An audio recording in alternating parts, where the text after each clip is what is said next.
안녕하세요. 경기도 하남시에 위치한 미사목민교회 이정목 목사입니다. 저는 오늘 만나와 같은 삶도 멋지지 아니한가 라는 제목을 가지고 하나님의 말씀을 나누기를 원하는데요. 제가 예전에 우리 하나님의 백성들, 크리스찬들은 어떤 삶을 살아야 할까 질문한 적이 있습니다. 그때 찾았던 말씀이 오늘 본문 여호수아 5장 12절 말씀입니다. 또 그 땅의 소산물을 먹은 다음 날에 만나가 그쳤으니 이스라엘 사람들이 다시는 만나를 얻지 못하였고 그 해에 가나안 땅의 소출을 먹었더라. 이스라엘 백성들이 광야 생활을 마치고 약속의 땅 가나안에 들어가서 가나안의 첫 소산물을 먹었더니 만나가 그쳤다라는 내용입니다.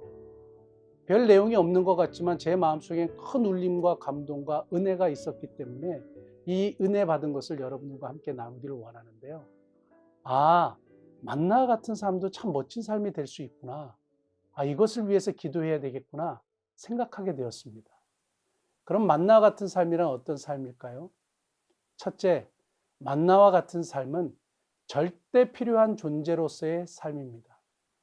이스라엘 백성들의 광야 40년 생활 속에 만나는 절대 필요한 존재였습니다. 이스라엘 백성들에게 만나가 없었다면 아마 다 생존 불가능했을 겁니다. 하나님이 공급해 주신 만나로 인하여 이스라엘 백성들이 광야 생활을 할 수 있었던 것이죠. 그것을 생각하면서 우리 하나님의 백성들이 이 땅을 살아갈 때에 하나님과 사람에게 절대 필요한 존재가 되면 얼마나 좋을까? 얼마나 멋진 삶이 될 것인가? 이런 생각을 하게 된 것입니다. 저와 여러분들이 이것을 기도 제목 삼고 이 땅을 살아갈 때에 하나님과 사람에게 절대 필요한 존재가 되게 하여 주옵소서 기도하면 좋겠습니다.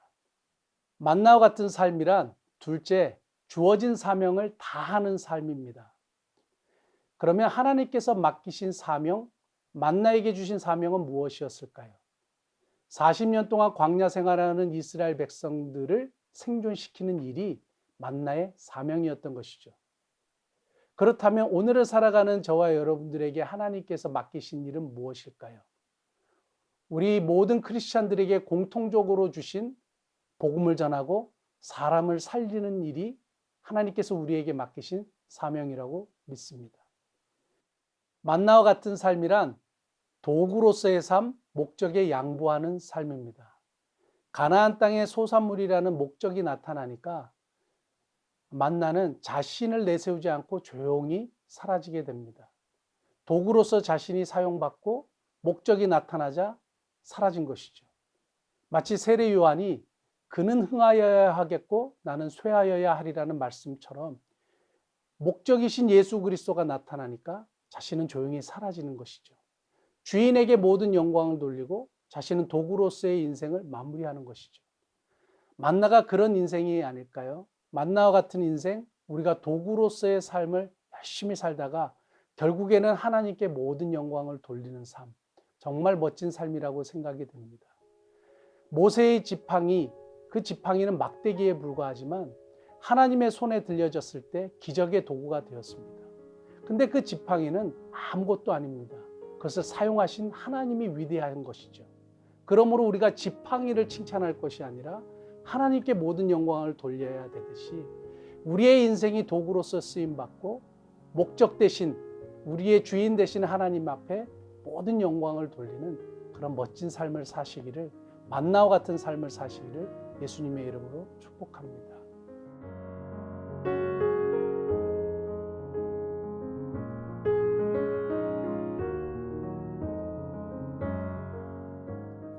우리 교인들이 모아준 헌금을 가지고 5가정 집이 전소된 5가정을 섬기고 돌아왔습니다.